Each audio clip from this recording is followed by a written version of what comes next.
Pretty simple design, inexpensive, a little bit noisy, not super noisy, but a good deal for the money.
Alright, there you have it. An inexpensive portable generator from Harbor Freight. I paid $320 when I bought it.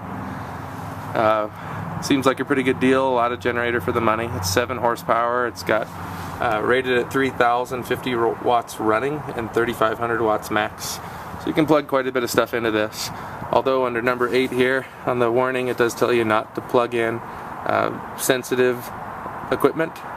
I'm not quite sure what they mean by that, if that's emotionally unstable equipment or equipment that can't take a joke, but whatever it is, you need to have a appropriate line conditioner that's evidently sold separately. I'm not sure what that is, so feel free to throw your comments out there about what I should buy to make this so I can plug my sensitive equipment into it. Alright, thanks guys.